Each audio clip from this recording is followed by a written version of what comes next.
Edward or Eddie Perillo is running to be the next Okaloosa County Sheriff's Office, and he wants your vote. And you may remember that name from a couple of years ago because it was in the papers and on television everywhere, because his son was the center of a controversy that involved the entire Okaloosa County School District and brought down the Mary Beth Jackson administration. You see, his son has autism and was abused by a teacher at his elementary school. Well, that case went to court and that teacher was found guilty. Now, Perillo, who has a past in law enforcement as well as in small business, wants to be your next Okaloosa County Sheriff. So we talked to him, we asked him some of the hard questions, and here's what he had to say. Eddie, if you would, go ahead and give us a little bit of background about who you are and why you're running for sheriff. I was born and raised here, graduated Palm Beach High School. My family had owned Joe and Eddie's restaurant. I got into law enforcement when I was 21 years old, worked for the city police department, and then went to the sheriff's office. Took an early retirement, take over my family business. And then we sold everything a couple of years ago. And I had wanted to get back into law enforcement. And when the election was coming up, I thought it was time for a change. That Okaloosa needed a change for the better.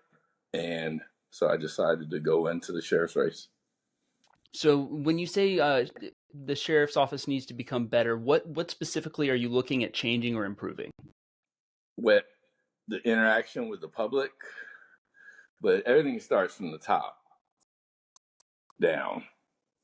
So more interaction with the public, more let them talk, and more training for the deputies. Just open door policy to where the public can come talk. Maybe once a month, have a sit down with the sheriff, coffee, where they could express their concerns. Put more deputies on the road. Go back to specialized units like we used to have with community policing, traffic, stuff like that, to where they get into the community, especially the community policing, to where the public trusts them more.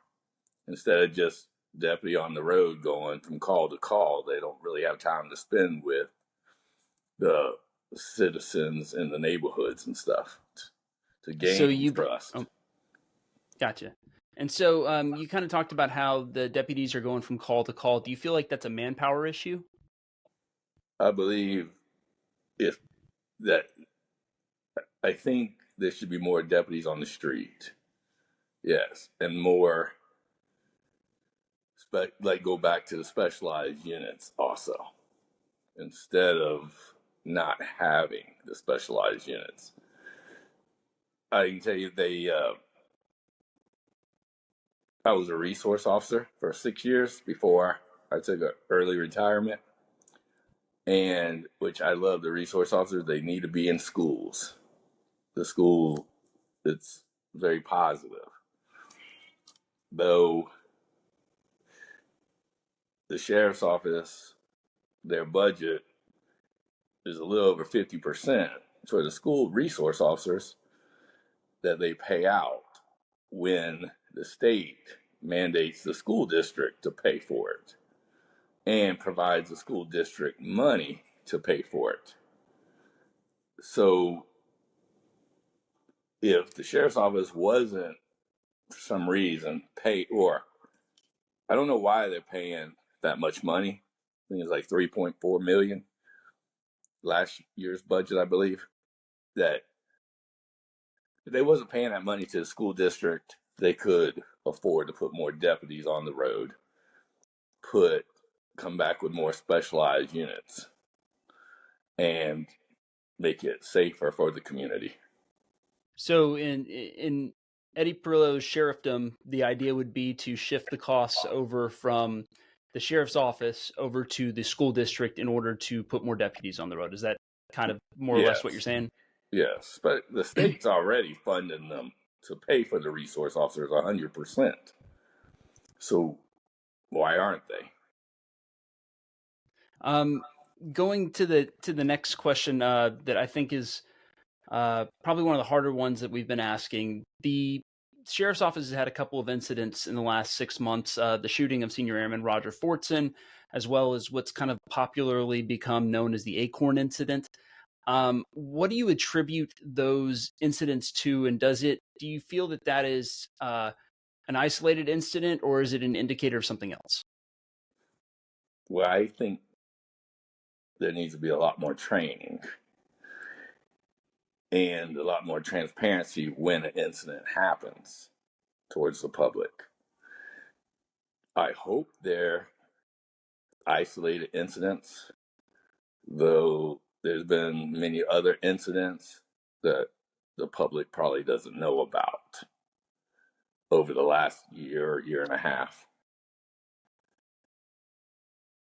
It's And Go ahead. go ahead. No, go ahead. I was gonna ask. So I've spoken to the sheriff as of yesterday, and I asked him this question as well, and he told me that the sheriff's office has a state of the art training facility. He says that they practice certain uh, all the state mandated stuff 4 times more than the state actually mandates. He says that there's a lot of training in position or in place. What would you say to that claim, and what would you do differently than the sheriff's doing right now?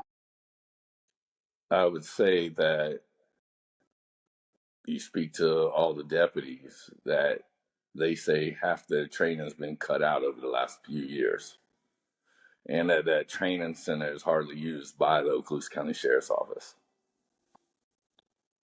and it should be used, and more training on how to deal with people with mental illness, PSD, just everything, because not everybody thinks on the same wavelength.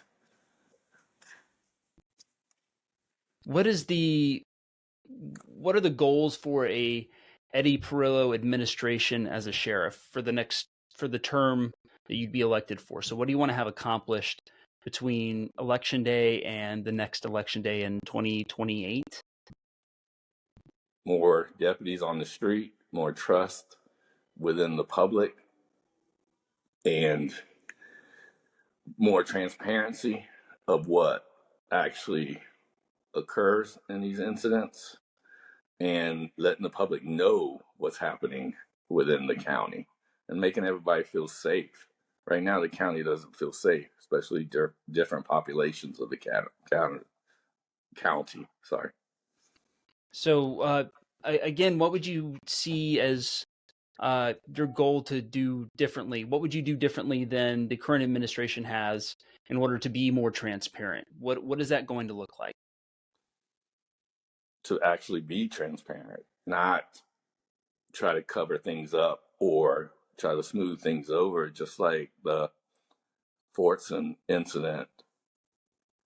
Day after, I believe it was, the sheriff made a comment or a statement, press release, that it was a justified shooting. And it wasn't until there was an uproar within the community, as there should be, that he retracted that. And then, as we know, he ended up firing the individual, which had already been terminated from the sheriff's office once prior to his rehire, and then said it wasn't a justified shooting. And say the Acorn incident, he makes a statement, don't believe the video, read our, I believe, a 44-page report. You'll know what happened, and the facts are in there, but don't believe the video. It's like saying you don't believe what your eyes are seeing, just listen to what we're telling you. And there's other incidents, there's numerous other incidents that things were covered up. There have been supervisors lying in an investigation, got terminated, then went back, then got a job at the school district teaching criminal justice to high school kids at Baker High School. But and with the Acorn incident, Nobody looked into criminal charges against the deputy that did the shooting. And make sure, I mean, mistakes happen, but that's not a mistake. That's lack of training and stuff. But there has to be corrective measures for everything, and training and training and more training.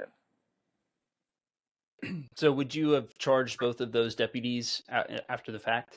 What you'd have to look at it and let someone make that determination, investigation, not just hopefully nobody says anything about it. Moving on to more about not these specific deputies, but just deputies in general. Cost of living is really expensive here in Okaloosa County, so much so that it's really hard for a deputy that's making what they make, which I think starting pay for a deputy, maybe I missed this, but it was like 45 or 54, $55,000 a year. It's hard for them to find a place to live. What would you do as sheriff, either with other people or on your own, to find affordable housing for deputies who may want to move here from New York or California or Missouri or wherever? I mean, that would be something I have to work on. I don't have that exact answer right now, but it'd be definitely something to look into and try to work on, so it is more affordable, or to get their pay increased. Would you advocate for a pay increase for the sheriff's deputies? Absolutely. Do you have a number in mind? No, not right offhand. Um, Speaking more about finances, the half-cent sales tax has benefited the sheriff's office to the tune of, I know we had like a $20 million communications upgrades in the school district for those school resource officers you talked about a little bit earlier. Do you feel like we should renew that half-cent sales tax in 2028 when it comes up, or should we let it die, or should we add more to it? I believe just renew it, make sure the money is spent properly and put to good use for the sheriff's office and the community. Are there specific projects in mind that you would want to see done with some of that money? Not right offhand. So let's talk about a little bit more about what you would want to see in terms of policy. Let's say that you snap your fingers and I don't know if you know the phrase, but the alligator nearest to the boat, the biggest problem that's the closest to the sheriff's office, goes away magically. What is that problem, and what does it mean for you if you get rid of that problem? I think they lost touch with the public and the community, and we fix that problem. There's going to be trust, like having a meet the sheriff coffee once a month, and everybody can come in, ask questions, make suggestions, and then next month they can have an answer to where, and the sheriff's there, not just lieutenants or just not his supervisors are there, the actual sheriff. I would be there to listen to these complaints and suggestions or positive feedback, whatever it is. Last thing for me, you have two opponents in this race. One is, of course, the sitting sheriff. Another one is a Florida Highway Patrol sergeant. What makes you the best option of the three of you in order to lead the Okaloosa County Sheriff's Office? Well, I think for me, sitting back over the last few years, I've seen things change, and I know how to move forward and to make things better and to add positions and make sure the money is being allocated to help the sheriff's office and help the people and help the training and be a hands-on sheriff, not a, I don't say it, no, basically not a hands-on sheriff. All right, Edward Eddie Perillo is running to be your next Okaloosa County Sheriff. That election takes place on August 20th. Of course, it is the Republican primary, but that doesn't mean that if you were not registered as Republican, you don't get to vote. There are no Democrats or independents running in this race, so you get to be a part of it as long as you're a registered voter. That's August 20th is Election Day. Early voting starts, of course, before that. Mr. Perillo, thank you so much for your time.